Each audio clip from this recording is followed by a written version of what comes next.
गएको वचन प्रचारमा मैले जुन पाठ तयार गरेर लिएको थिएँ त्यो पाठ मैले पुरा गर्न पाएको थिइनँ। हाम्रो गुरुबाले पनि थाहा पाइहाल्नु भएछ, तपाईँले तयार गरेर ल्याउनु भएको पाठ पुरा भएन, अपुरो भएको हुनाले अर्को पालि पनि तपाईँले नै वचन प्रचार गर्नुहोस् अनि पुरा गर्नुहोस् भनेर उहाँले जिम्मा दिनुभयो। जिम्मा दिने मौका भयो।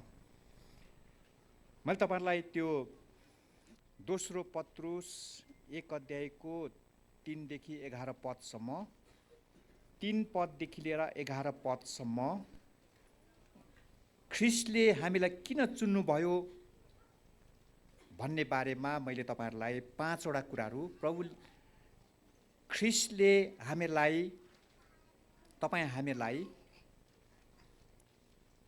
प्रभु येशू ख्रीष्टले हामीलाई चुन्नु भयो, त्यसै चुन्नु भएको होइन। हामीलाई चुन्नुका 5 वटा कारण जुन यो खण्डमा छ, अनि म त्यसको बारेमा तपाईहरुलाई बताउन चाहिरहेको थिएँ। अब त्यसपछि हामी पाठमा जाँदाखेरि अस्तिको पाली मैले तपाईहरुलाई के बताएँ होला, के कुरा मैले भने होला तपाईहरुलाई। यो जुन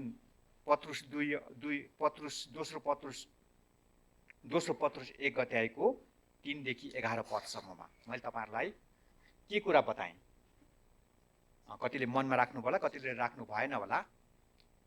मैले त्योभन्दा अगाडिको पालामा मेरो वचन प्रचार हुँदाखेरि मैले कति कुरा तपाईहरुलाई बताएँ। त्यो पनि जोड्दाखेरि त्यहाँदेखि डिएनए चेक गर्दै मेरो पाठ त मैले पुरा गर्नै पाइन रहेछ। डिएनए चेक भन्दै त्यो डिएनए चेकमै मेरो समय गइसकेको हुनाले मैले जुन पाठ तयार गरेर ल्याएको थिएँ मैले तपाईहरुलाई त्यो बताउन पाइन पनि। डिएनए चेक कति महत्त्वपूर्ण कुरो छ। डिएनए चेक एकजना प्रभुको जन, मलाई धेरै पहिले कुरो, पोखरामा, म त्यतिखेर पोखरामा थिएँ।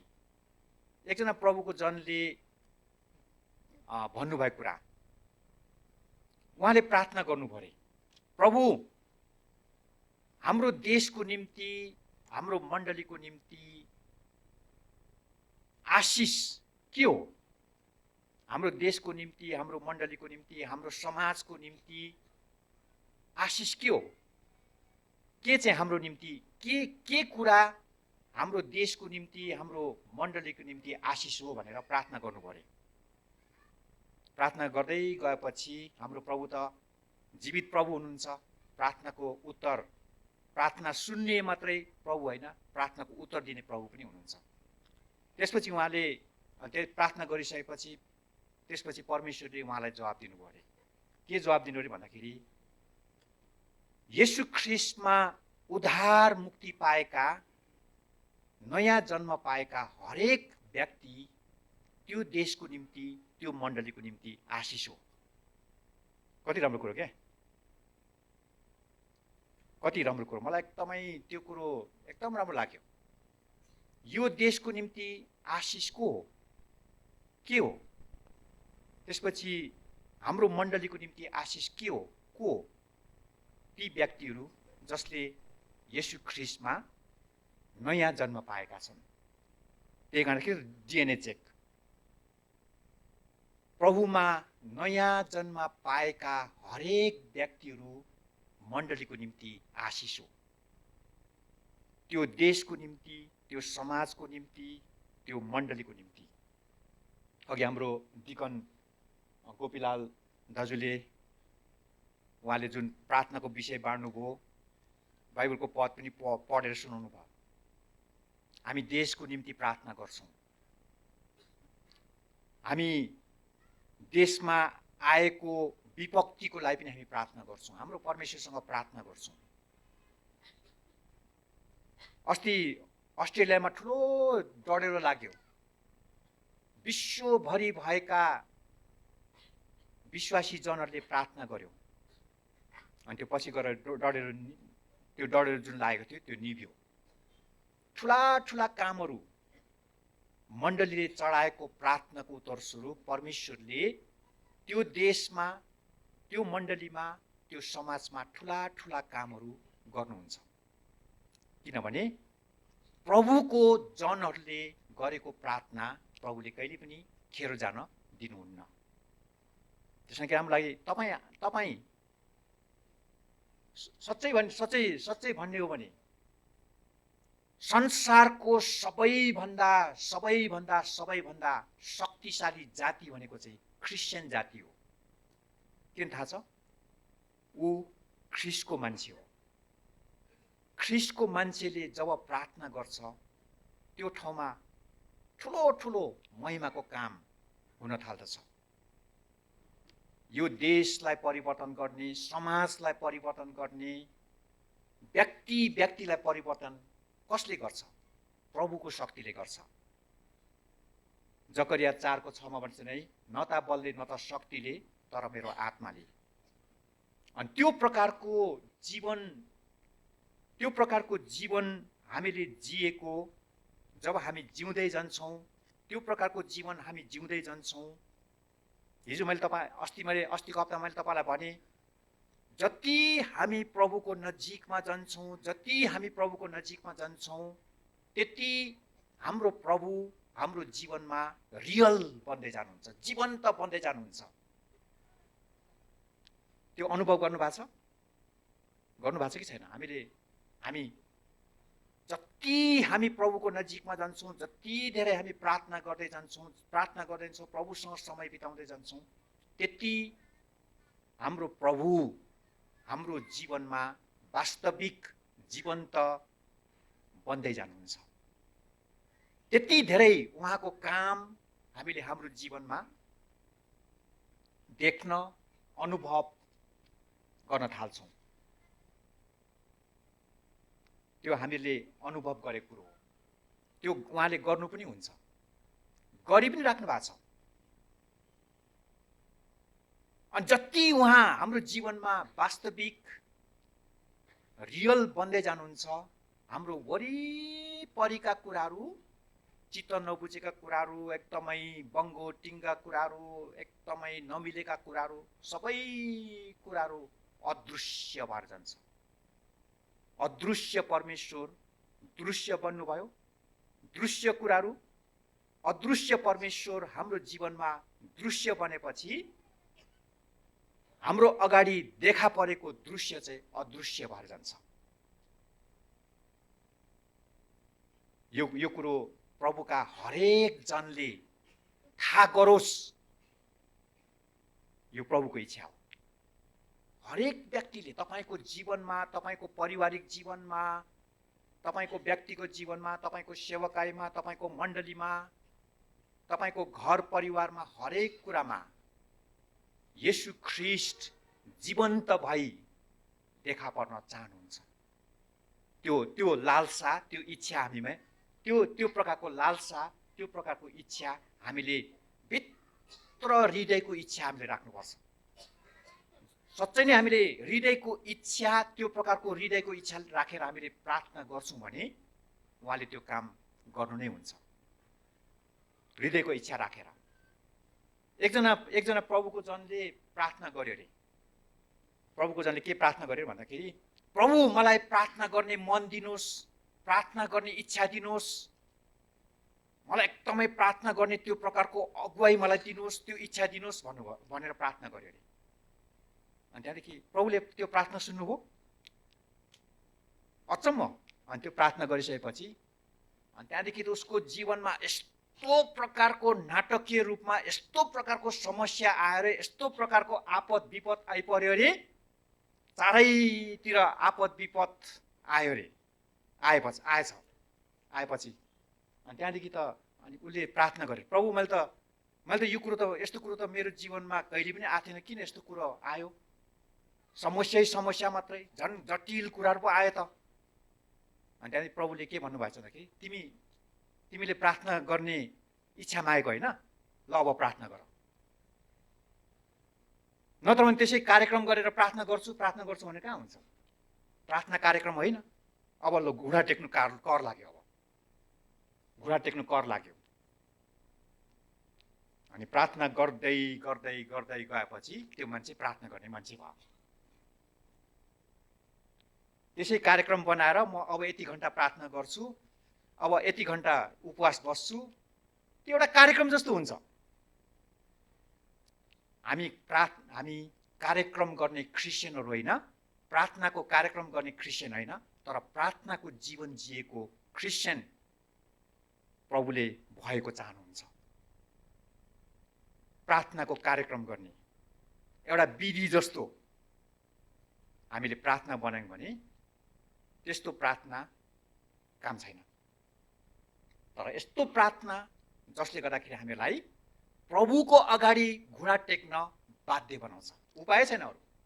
प्रार्थना गर्नु बाहेक यस्तो प्रकारको अवस्था आयो अयुबलाई जस्तै नै, यस्तो प्रकारको अवस्था आयो पावललाई जस्तै नै, यस्तो प्रकारको अवस्था आयो पत्रुसलाई जस्तै नै, यस्तो प्रकारको अवस्था आयो मूसालाई जस्तै नै। उनीहरूको लागि प्रभुको अगाडि घुँडा टेक्नु बाहेक अरू कुनै उपाय थिएन। आज तपाईहरुको जीवनमा कस्तो कस्तो समस्या आएको छ मलाई थाहा छैन, तर प्रभुलाई थाहा छ। त्यो समस्याले तपाईलाई के भन्दैछ भने प्रभुको अगाडि घुँडा टेक, प्रभुसँग प्रार्थना गर्नुहोस्, किनभने प्रभुको लागि कुनै कुरो असम्भव छैन। छ बाइबलले त्यसै भन्छ, प्रभुको लागि कुनै कुरो असम्भव छैन। प्रभुको लागि कुनै कुरो पनि असम्भव छैन।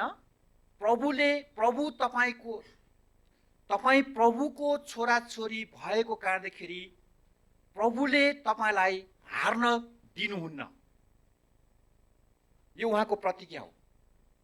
प्रभुले आफ्नो छोराछोरीलाई कुनै पनि हालतमा उहाँले हार्न दिनुहुन्न, उहाँले जित्न दिनुहुन्छ।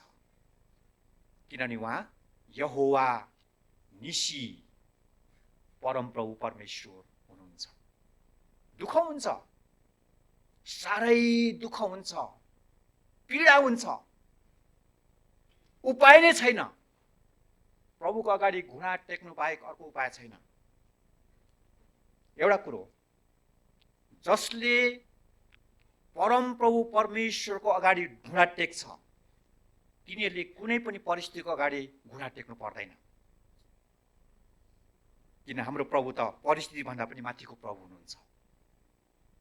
जसले त्यो परिस्थिति आइपर्दाखेरि,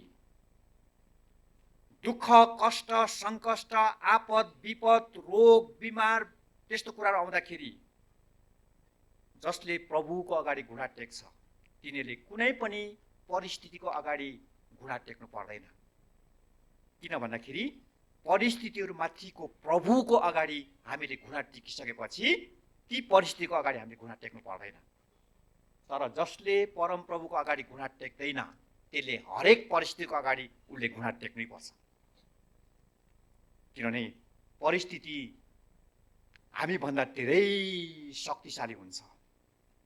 आँधी हुरी बतास यस्ता कुराहरू हामीभन्दा धेरै शक्तिशाली हुन्छ। त्यसैखेरि प्रभुको इच्छा, त्यही कारणदेखि त डिएनए चेक, हामी कस कहाँ जान्छौँ, हामी कसलाई हार गुहार माग्छौँ, हामी प्रभु कहाँ हौँ, हामी प्रभु कहाँ नै जान्छौँ। हामी प्रभु कहाँ नै जान्छौँ किनभने मेरो गुहार परम प्रभु परमेश्वर हुनुहुन्छ। भजन सङ्ग्रह 121 को 1 देखि 3 पदसम्म। पर्वतहरूतिर म आफ्नो आँखा उठाउँछु, मलाई गुहार कहाँबाट आउँछ? परम प्रभुबाट आउँछ, जसले स्वर्ग र पृथ्वी सृष्टि गर्नुभयो। उहाँले हाम्रो खुट्टालाई चिप्लन दिनुहुने छैन। त्यो प्रतिज्ञा हो, प्रभुको प्रतिज्ञा। आज उहाँले हरेक प्रभुका छोराछोरीहरूलाई यो प्रतिज्ञा दिइसक्नु भएको छ। त्यही कारण कि त उहाँले हामीलाई चुन्नु भएको।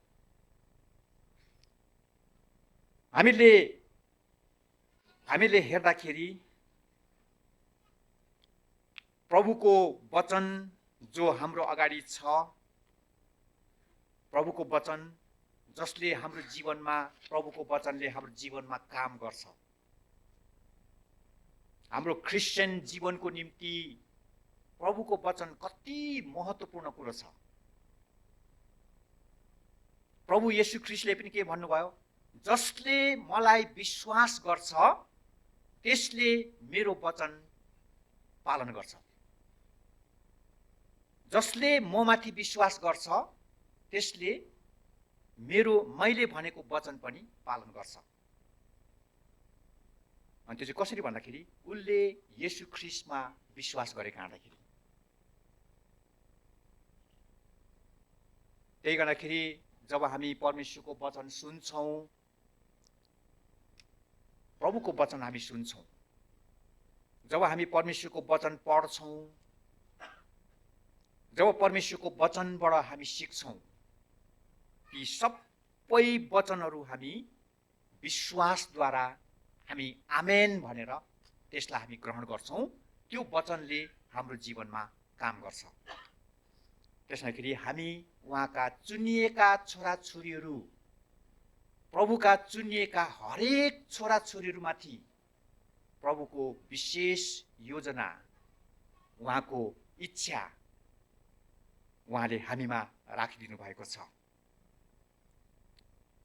त्यसमा कि मैले तपाईहरुलाई यो 5 वटा कुरा, प्रभुले हामीलाई चुन्नु भएका 5 वटा कुरा, अनि त्यसमा सबैभन्दा पहिलो कुरो के भन्दाखेरि मैले तपाईलाई यो अस्ति बताएको थिएँ, भक्तिको जीवन जिउन।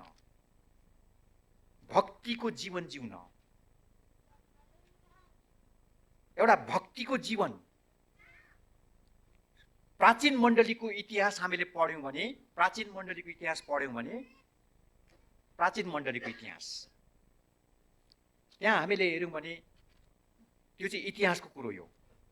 प्राचीन मण्डलीको इतिहास, त्यतिखेरको क्रिस्चियन विश्वासीहरूलाई, त्यतिखेरका मानिसहरूले त्यतिखेरको क्रिस्चियन विश्वासीहरूको जीवन, प्रभु प्रतिको त्यो भक्तिको जीवन देखेर उनीहरू बडो अचम्म हुन्थ्यो अरे। उनीहरूको ट्यालेन्ट देखेर होइन है, फेरि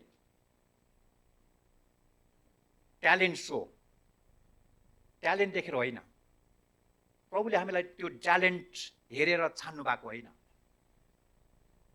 उनीहरूको त्यो प्रभु प्रतिको भक्ति, यस्तो प्रकारको भक्ति नि किन यिनीहरू हिजस्ती भर्खर त्यो के अरे माथि डाँडामा लगेर क्रुसमा टाँगेर त्यो मारेको, त्यो येशूको नासरतको येशूलाई मारेको थियो।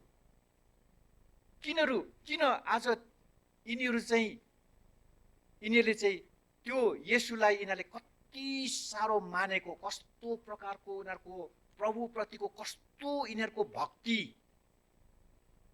यिनीहरूले आफ्नो येशूको निम्ति यिनीहरू किन मर्न पनि तयार छ?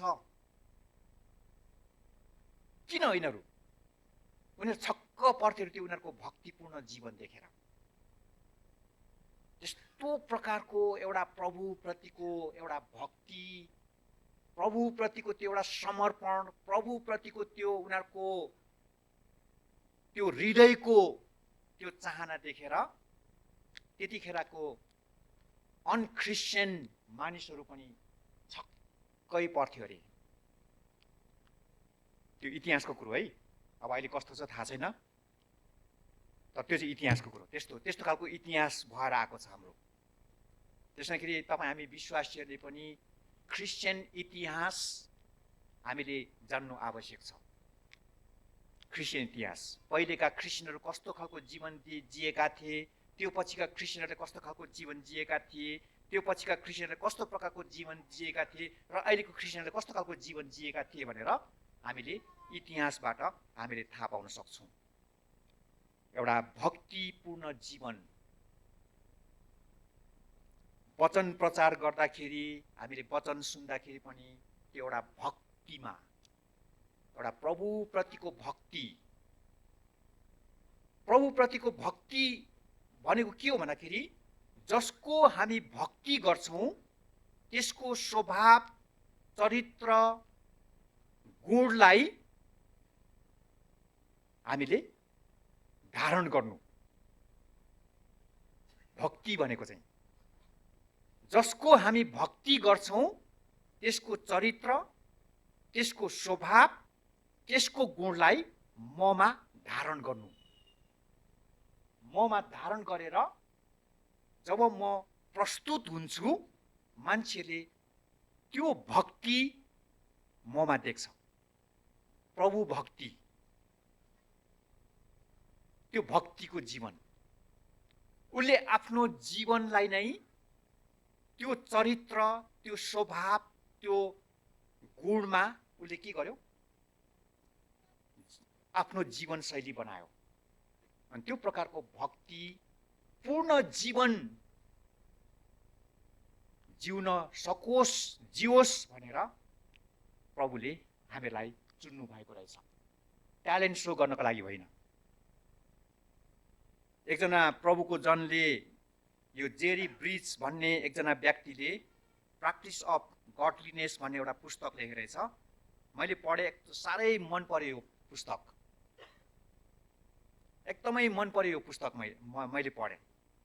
उसले त्यहाँ एउटा भक्तिको जीवन, एउटा क्रिस्चियन, एउटा भक्तिको जीवन कस्तो खालको हुनुपर्छ भनेर उसले त्यहाँ लेखेको रहेछ। त्यो चाहिँ कस्तो भन्दाखेरि उसले के भनेको छ भन्दाखेरि मैले मेरो जीवनको सेवकाईमा 25 वर्षको सेवकाईमा मैले मेरो जीवनको 25 वर्षको मेरो सेवकाईमा म धेरै देशमा जाने मौका पाएँ। धेरै विश्वासीहरूलाई, मण्डलीका अगुवा, पास्टरहरूलाई मैले भेट्न पाएँ।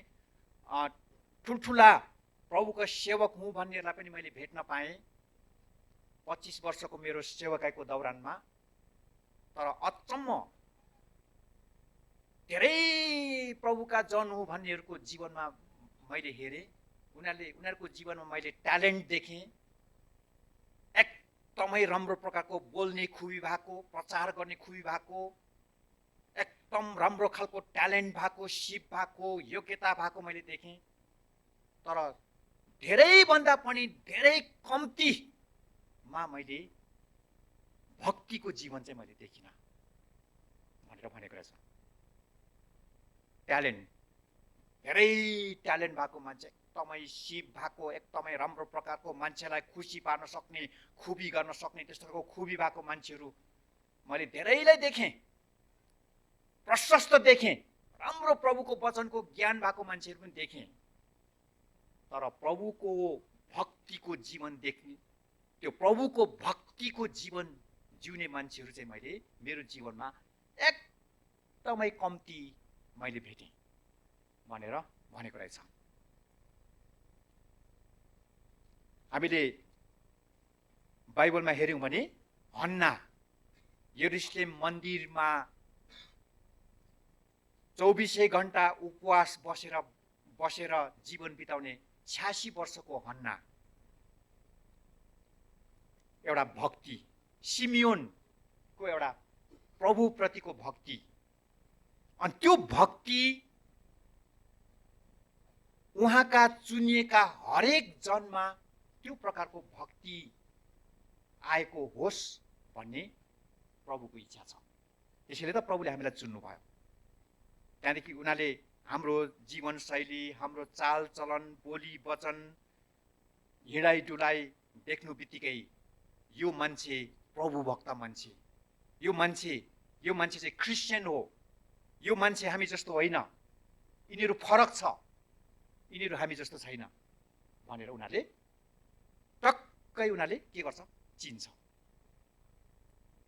त्यो प्रकारको जीवन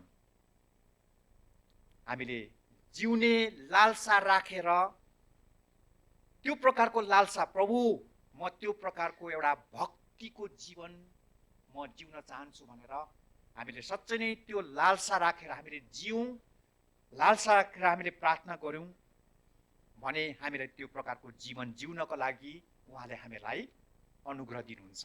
हामी सक्दैनौँ, सक्छौँ? हामी सक्दैनौँ, तर प्रभुले हामीलाई त्यो अनुग्रह दिनुहुन्छ।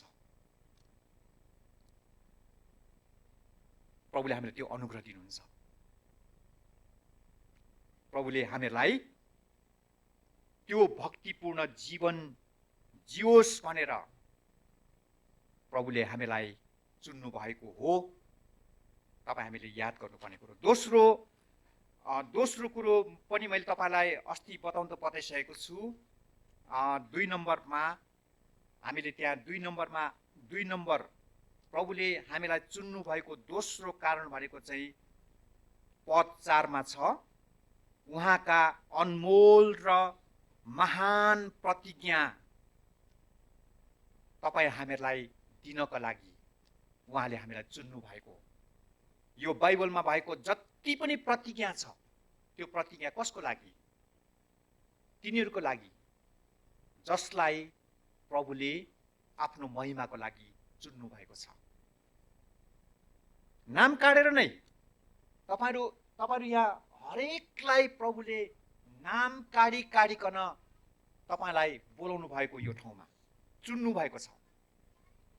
चुनिएका प्रभुका जनहरू हरेकलाई प्रभुले के को लागि भन्दाखेरि अनमोल भनेको, एकदमै अनमोल भनेको त यति दामी, एकदमै दामी, धेरै महँगो मात्रै हैन, बिरलै पाइने चिज भन्ने बुझिन्छ। अनमोल भनेको त्यति सजिलै पाउँदैन। बिरलै धेरै कम्ती बिरलै पाइहाले पनि एकदमै महँगो, अनमोल, त्यस्तो किसिमको प्रतिज्ञा दिनको लागि परमेश्वरले हामीलाई चुन्नु भएको हो। जस्तै अब्राहमलाई परमेश्वरले प्रतिज्ञा दिनुभयो। तपाईले हेर्नुस् त कस्तो छ। प्रतिज्ञा दिनुभयो मात्रै हैन, त्यो प्रतिज्ञा उहाँले पूरा पनि गर्नुभयो। आफ्नो समयमा उहाँले पूरा गर्नुभयो। त्यसपछि परमेश्वरले कालेबलाई प्रतिज्ञा दिनुभयो। कालेबलाई परमेश्वरले प्रतिज्ञा दिनुभएको 45 वर्षपछि कालेबको जीवनमा परमेश्वरको प्रतिज्ञा पूरा भयो। तुरुन्तै पूरा भएन, एउटा युगै सक्नु पर्यो। तातै खाउँ जलै मलौँ भन्ने कुरो परमेश्वरमा हुँदैन। तातै खाउँ जलै मरौँ भन्ने कुरो परमेश्वरको डायरीमा छैन। हामी पो त आज भएको त भोलि भइहाल्नु पर्छ, नत्र भने हुँदैन। तर परमेश्वरको डायरीमा त्यो हुँदैन। शब्दकोशमा, परमेश्वरको शब्दकोशमा त्यो हुँदैन। परमेश्वरको प्रतिज्ञा जब उहाँले दिनुहुन्छ, उहाँले आफ्नो समयमा त्यो प्रतिज्ञा पूरा गर्नुहुन्छ। किनभने प्रतिज्ञा गर्नुहुने चाहिँ विश्वासयोग्य हुनुहुन्छ भनेर बाइबलमा लेखिएको छ। त्यो प्रतिज्ञा तपाईको जीवनमा, त्यो अनमोल र महान प्रतिज्ञा हरेक उहाँका चुनिएका जनहरूमा पूरा होस् भनेर उहाँले हामीलाई चुन्नु भएको हो। 2020 सालको लागि प्रभुको प्रतिज्ञा तपाईको जीवनमा के छ? प्रभुले के प्रतिज्ञा दिनुभएको छ? हरेक प्रभुका जनहरू प्रभुले दिनुभएको प्रतिज्ञामा जिएको हुन्छ। अस्ति हाम्रो पास्टर गुरुबाको बर्थडे मनाउँदाखेरि उता ज्ञानेश्वर चर्चमा म पनि सहभागी हुने मौका पाएँ। त्यहाँदेखि त्यो बर्थडेमा पास्टर गुरुबाले बोल्नुभयो। बडो राम्रो लाग्यो मलाई। पास्टर गुरुबाले उहाँको जीवनमा प्रभुका बेग्लै प्रभुका चारजना प्रभुका जनहरूले हाम्रो पास्टर गुरुबाको निम्ति परमेश्वरको वचन, प्रतिज्ञाको वचन बोलिदिनु भएको रहेछ। अनि त्यो वचन, त्यो चारवटा प्रतिज्ञाको वचनले हाम्रो पास्टर गुरुबालाई अहिलेसम्म पनि उहाँको सेवकाईमा चलाइराख्नु भएको छ। कस्तो राम्रो लाग्यो। यो उमेरमा पनि। अनि सच्चै नै हामी मान्छेको कुरा सुन्दैनौँ, तर सच्चै नै यदि हामी प्रभुको कुरा सुन्छौँ, सुन्नको लागि हाम्रो हृदय तयार पार्छौँ र हामी त्यो लालसा गर्छौँ, प्रार्थना गर्छौँ भने प्रभुले त्यो अनमोल बिरलै पाइहाले पनि अति महँगो प्रतिज्ञा प्रभुले तपाईको जीवनमा ल्याउनुहुन्छ। आमेन। ल्याउनुहुन्छ मात्रै होइन, त्यो प्रतिज्ञा उहाँले आफ्नो समयमा पूरा पनि गर्नुहुन्छ। मैले अघि भने नि, कालेबलाई परमेश्वरले बोल्नु भएको प्रतिज्ञा, मूसाद्वारा बोल्नु भएको प्रतिज्ञा पूरा गर्नलाई कति वर्ष लाग्यो? 45 वर्ष लाग्यो। एउटा युगै सक्नु पर्यो। त्यो प्रतिज्ञा कसलाई दिनु भएको छ? सबैलाई भएको जति, यो संसारमा भएको जति सबैलाई होइन, यो मण्डलीमा आएको जति सबैलाई होइन, तर कसलाई? जसलाई उहाँले सच्चै नै चुन्नु भएको छ। हामीले प्रभुसँग माग्नुपर्छ, प्रभु तपाईको प्रतिज्ञा मेरो जीवनको लागि तपाईको प्रतिज्ञा के हो? तपाईले मलाई दिनुहोस्, म तपाईको निम्ति जिउन चाहन्छु, तपाईको महिमाको लागि दिनुहोस्। साथै प्रभु र सच्चै नै हामी प्रभुसँग त्यो लालसा राखेर हामी माग्छौँ भने प्रभुले हामीलाई दिनुहुन्छ। अनि त्यो प्रतिज्ञा दुईवटा उद्देश्यको लागि दिनुहुन्छ उहाँले। त्यसै दिनुहुन्न, ल मागिस्, ल लैजा, छानी लैजा भनेर त्यसरी हल्का रूपमा दिनुहुन्न। उहाँले दुईटा उद्देश्य राखेर दिनुहुन्छ। त्यो दुईटा उद्देश्य 4 पदमा हामीले पढ्न पाउँछौँ। 4 पदमा हामीले त्यो महान र अनमोल प्रतिज्ञाको बारेमा 4 पदमा छ। यसैद्वारा उहाँले हामीलाई उहाँको अनमोल र महान प्रतिज्ञाहरू दिनुभएको छ कि यस संसारका कुइच्छाबाट आउने भ्रष्टताबाट उम्केर तिमीहरू ईश्वरीय स्वभावका सहभागी हौ भनेर दुईवटा उद्देश्य राखेर उहाँले उहाँका चुनिएका जन हरेकलाई उहाँले प्रतिज्ञा दिनुहुन्छ। अनि त्यो दुईवटा उद्देश्य के हो?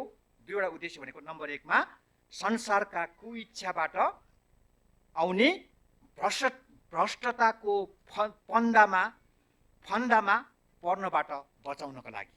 नम्बर 1 त्यो प्रतिज्ञा दिनुको दुईवटा उद्देश्य, संसारको कुइच्छाबाट बच्नको लागि उहाँले हामीलाई प्रतिज्ञा दिनुहुन्छ। दोस्रो, हामीलाई प्रतिज्ञा दिनुको दोस्रो उद्देश्य ईश्वरीय स्वभावमा सहभागी गराउनको लागि। हामीलाई यो दुईवटा उद्देश्य राखेर उहाँले हामीलाई त्यो प्रतिज्ञा दिनुहुन्छ। मैले प्रतिज्ञा पाएँ, ओहो कस्तो राम्रो, त्यहाँदेखि त्यसपछि आफ्नै तालमा होइन, दुईवटा उद्देश्य राखेर उहाँले हामीलाई त्यो प्रतिज्ञा दिनुहुँदो रहेछ। एउटा चाहिँ संसारका कुइच्छाबाट तपाईँ हामीलाई बचाएर राख्नको लागि, दोस्रोमा ईश्वरीय स्वभावमा सहभागी हुनको लागि उहाँले हामीलाई प्रतिज्ञा, उहाँको त्यो अनमोल र महान प्रतिज्ञा उहाँले हामीलाई दिनुहुन्छ।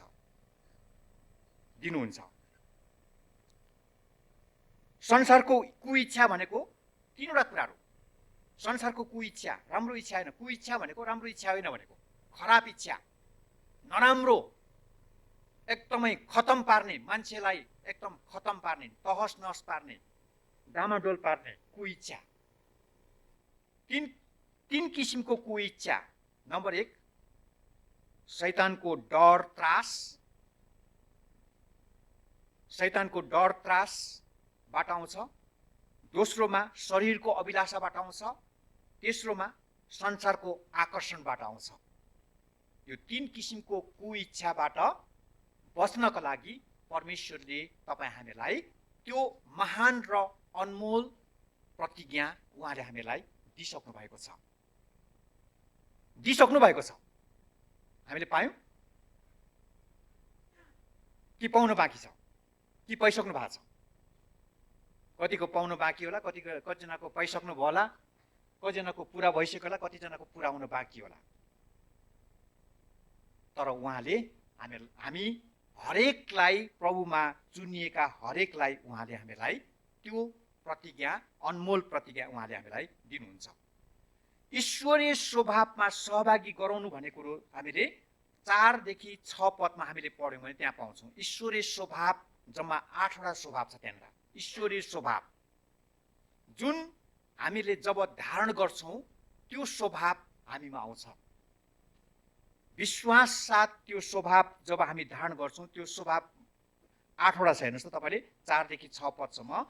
5 पदमा यसै कारण सबै किसिमका प्रयत्नद्वारा तिमीहरूको विश्वासमा सद्गुण, सद्गुणमा ज्ञान, ज्ञानमा आत्मसंयम, आत्मसंयममा धैर्य, धैर्यमा भक्ति, भक्तिमा भातृस्नेह, भातृस्नेहमा प्रेम थप। त्यहाँ 8वटा लिस्ट राखिदिएको छ। त्यो तिमीले धारण गर। त्यो तिमीलाई एउटा प्रतिज्ञाको रूपमा दिएको कुरो हो। त्यसलाई तिमीले आफूभित्र धारण गर। आफूभित्र धारण गर। किन थाहा छ? क्रिस्चियन जीवन भनेको चाहिँ बाहिर देखाउने जीवन होइन, भित्रको जीवन हो। भित्रको जीवन हो, बाहिर देखाउने जीवन होइन। त्यो त धर्म हो। बाहिर देखाउने भने त्यो त धर्म हो। तर क्रिस्चियन जीवन भनेको चाहिँ भित्र हृदयमा येशू ख्रीष्टसँगको एउटा निरन्तर सम्बन्ध हो। जब हामीले येशू ख्रीष्टसँगको हाम्रो सम्बन्धलाई निरन्तर रूपमा हामी अगाडि बढाउँदै लान्छौँ अनि त्यो प्रकारको एउटा भित्रदेखि नै बनिँदै आउने जीवन, त्यस्तो खालको जीवन। एकजना मान्छेले, एकजना मान्छे भन्दा पनि मैले एउटा किताब पढेको थिएँ। संसारमा धेरै फल हुन्छ अरे, धेरै किसिमको फल हुन्छ अरे, अनि त्यो प्राय त्यो सबै फल चाहिँ बाहिरदेखि पाक्दै भित्र आउँछ अरे। बाहिरबाट पाक्दै भित्र आउँछ अरे। तर संसारमा एउटा मात्रै फल छ अरे, जुन फल चाहिँ भित्रबाट पाक्दै बाहिर आउँछ अरे। एउटा मात्रै फल छ अरे त्यो चाहिँ। मैले एउटा किताब पढेको थिएँ है। एउटा मात्रै फल जो चाहिँ भित्रदेखि पाक्दै बाहिर आउने। बाँकी सम्पूर्ण फल चाहिँ बाहिरबाट पाक्दै भित्र जाने अरे। अनि त्यो फल भनेको चाहिँ नासपाती अरे। मैले एउटा किताब पढ्थेँ है।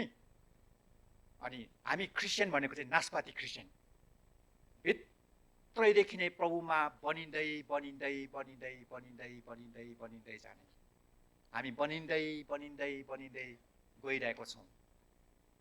अनि पछि गएर यस्तो समय आउँछ हामी बाहिर पनि देखिन थाल्छौँ। भित्रदेखि हामी बनिँदै आएर बाहिर पनि हामी देखिन थाल्छौँ। अनि त्यहाँदेखि कतिवटा चाहिँ धेरै फल चाहिँ बाहिरबाट देखिने तर भित्र चाहिँ छैन। फेरि प्रभुले हामीलाई त्यत्रो ठुलो अनमोल र महान प्रतिज्ञा किन दिनुभयो भन्दाखेरि उहाँको स्वभावलाई हामीमा धारण गरेर हामी भित्रैदेखि नै बनिँदै धेरै समय लाग्छ। वर्षौं लाग्छ। यो भावनाको कुरो होइन, कुनै एउटा यो विचारको कुरो होइन। क्रिस्चियनिटी भनेको कुनै एउटा भावनाको कुरो होइन। क्रिस्चियनिटी भनेको कुनै एउटा कल्चर होइन। क्रिस्चियनिटी भनेको कुनै एउटा धर्म जस्तो होइन। क्रिस्चियनिटी भनेको त जीवनशैली हो। अनि त्यो जीवनशैली भने चाहिँ ख्रिस्टको जीवनशैली, जो हामी ख्रिस्टमा रहेर जिउँछौँ। ख्रिस्टमा रहेर जिउँछौँ है। त्यसैगरी हामी बाहिर भन्दा पनि भित्रै प्रभुमा बनिँदै गएको प्रभु चाहनुहुन्छ।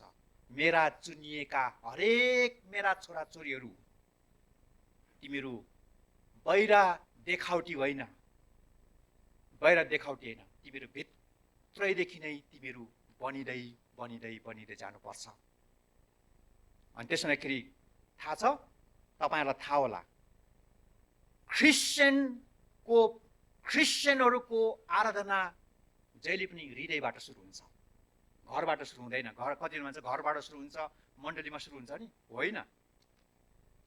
साँचो क्रिस्चियनको आराधना जहिले पनि हृदयबाट सुरु हुन्छ, हृदयबाट सुरु हुन्छ, भित्र हृदयबाट सुरु हुन्छ। अनि त्यो चाहिँ मण्डलीमा आएर पोखिन्छ, घरमा पोखिन्छ। त्यो प्रकारको क्रिस्चियन जीवन जिएका उहाँका हरेक चुनिएका जनहरूमा प्रभुले खोज्नुहुन्छ। उहाँका अनमोल र महान प्रतिज्ञा हामीहरूलाई किन दिनुभएको छ, कसलाई दिनुभएको छ भन्दाखेरि चुनिएका हरेक प्रभुका जनलाई दिनुभएको छ। अनि त्यो अनमोल र महान प्रतिज्ञा हामीले ग्रहण गरेको परमेश्वर चाहनुहुन्छ। अब त्यसपछि म तपाईँलाई त्यसपछि अर्को त्यो अनमोल, अघि मैले तपाईँलाई पढिसकेँ, त्यो चाहिँ विश्वास। त्यसपछि सद्गुण, सद्गुण भनेको असल भलाइपन, भलाइपन, सद्गुण भनेको भलाइपन।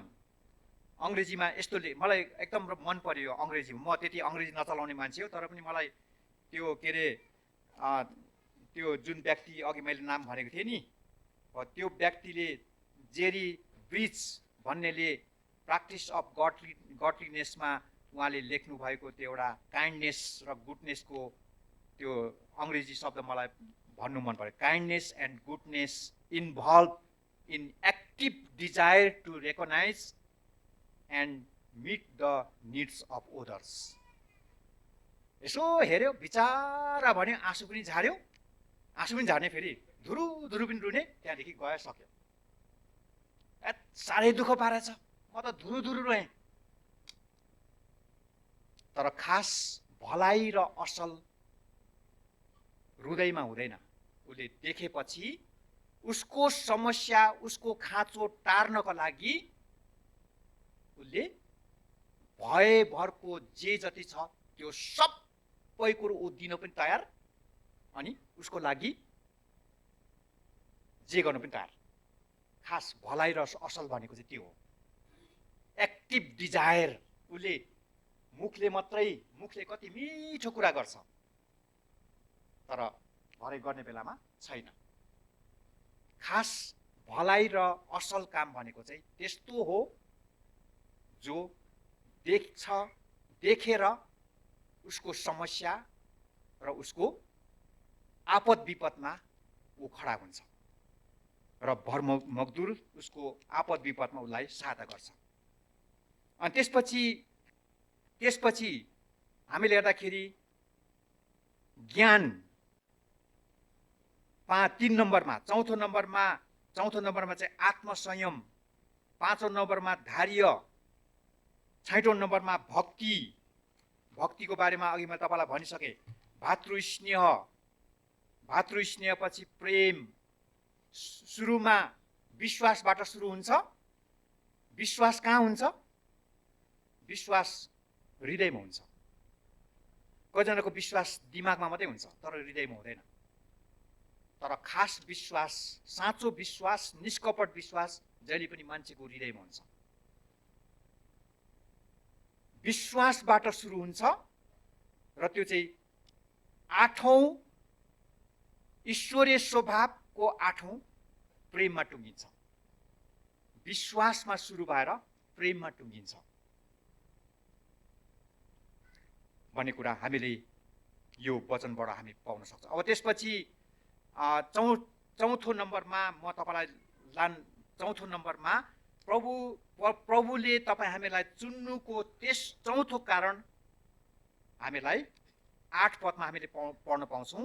8 र 10 पदमा प्रभुले हामीलाई चुन्नुको चौथो कारण, किनकि यी कुराहरू तिमीहरूमा प्रशस्त छन् भने हाम्रा प्रभु येशू ख्रीष्टको ज्ञानमा यी कुराहरूले तिमीहरूलाई बेकममा र निष्फल हुनदेखि बचाउने छ। त्यही पदलाई हामीले 10 पदसँग गाँच्नुपर्छ। 10 पदसँग गाँच्नुपर्छ। 10 पद, 8 पदलाई 10 पदसँग हामीले गाँस्यौँ भने त्यहाँ हामीले के पाउँछौँ भन्दाखेरि 10 पदमा के लेख्छ? यसै कारण भाइ हो, तिमीहरूको बोलावट र चुनाव निश्चय गर्नलाई अझ जोसिलो हो, किनकि यी कुरा गर्नाले तिमीहरू कहिले लोट्ने छैनौ। हामीलाई चुनिएका हरेक प्रभुका जनहरूलाई प्रभुले हामीलाई किन चुन्नुभयो भन्दाखेरि हामीलाई लोट्न नदिनको लागि। प्रभुका चुनिएका हरेक जनलाई प्रभुले कहिले पनि लोट्न दिनुहुन्न, किनभने उहाँ हाम्रो साथमा खडा हुनुहुन्छ। त्यसै कि आपद विपद गाह्रो अप्ठ्यारोमा पर्दाखेरि हाम्रो तपाईँहरू कतिजना यहाँ म चिन्छु देख्छु, तपाईँलाई कति गाह्रो छ, तर पनि नतालिनुहोस्, विजय प्रभुले तपाईँलाई दिइसक्नु भएको छ। तपाईँलाई हार्न दिनुहुन्न, तपाईँलाई लड्न दिनुहुन्न। हामीले प्रार्थना गर्नुपर्छ। अनि म कतिजनाको लागि म प्रार्थना गर्छु, उहाँहरूको अवस्था देखेर म प्रार्थना गर्छु, प्रभु फल्नलाई धेरै गाह्रो छ, तपाईँले उसलाई हार्न नदिनुहोस्, तपाईँले विजय तुल्याउनुहोस्, जित्न दिनुहोस्। तपाईँले जित्नका लागि बोलाउनु भएको, हार्नको लागि होइन। तपाईँले ऊ जहाँ छ त्यो ठाउँमा तपाईँले जित्न दिनुहोस्, विजय दिनुहोस्, किनकि ऊ त्यो ठाउँमा हार्यो भने, ऊ लड्यो भने, ऊ लड्छ, उसको कारणदेखि अरू पनि सबै लड्छ। तर उसलाई तपाईँले जित्न दिनु भने उसको कारणदेखि उसको अरू परिवार पनि तपाईँलाई चिन्छ, प्रभुमा उद्धार मुक्ति पाउँछ। त्यसैले कि तपाईँले लड्न नदिनुहोस्, जित्न दिनुहोस् भनेर म जहिले पनि प्रार्थना गर्ने गर्छु। प्रार्थनामा प्रभुको शक्ति छ, प्रभुले काम गर्नुहुन्छ। प्रभुले हामीलाई त्यसै चुन्नु भएको होइन, तपाईँलाई विजयको रूपमा खडा गर्नका लागि प्रभुले तपाईँलाई चुन्नु भएको हो।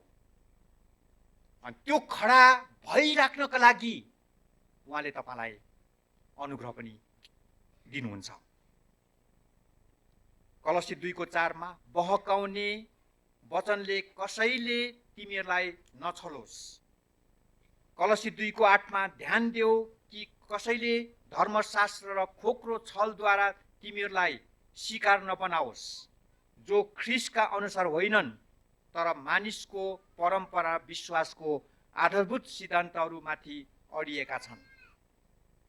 2:18 कलसी 2:18 अभिलाषी मनले कारण बिनाको घमण्डले फुलिएर कसैले तिमीहरूलाई इनाम गुमाउने नतुल्याओस्।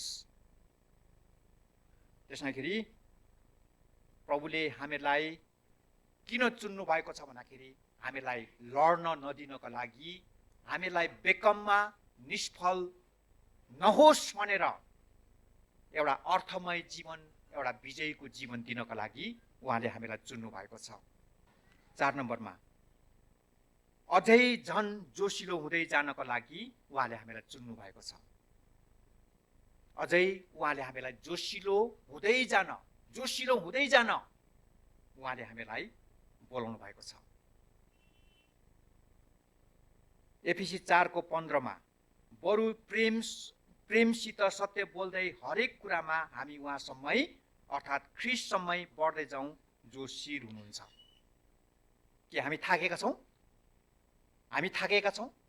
यत्रो वर्ष क्रिस्चियन भयो, दिक्क लागिसक्यो भयो तपाईँहरूलाई? कसैलाई त्यस्तो भएको छ नि हात उठाउनुहोस् त। यत्रो वर्ष क्रिस्चियन भयो, साह्रै दिक्क लागिसक्यो, चर्च धाउँदा गएन भने, किन आएन भने सोधिहाल्छ, दशांश भेटी दिँदा म थाकिसकेँ भइसक्यो। कसैलाई त्यस्तो भएको छ नि हात उठाउनुहोस् त। कस्तो राम्रो, हेर्नुहोस् त, हामी कोही पनि थाकेका छैनौँ, किनभने प्रभुले हामीलाई थाक्न दिनुहुन्न। हामी त झन् जोसिलो प्रभुले हामीलाई बनाउँदै लानुहुन्छ, किनभने हामी चुनिएका प्रभुका छोराछोरी हौँ। एकजना भाइलाई मैले भेटेको थिएँ, उहाँले बताउनु भयो, अनि यस्तो राम्रो मलाई मन पर्यो नि त्यो। उहाँले के भन्दाखेरि मैले त प्रभुलाई धेरै पहिले चिन्नु पर्ने रहेछ, मैले त पछि आएर चिनेको रहेछ, मैले धेरै पहिले नै प्रभुलाई चिन्नु पर्ने रहेछ। भनेर उहाँले त्यो कस्तो के त्यो एउटा तृष्णा नि उसलाई नि।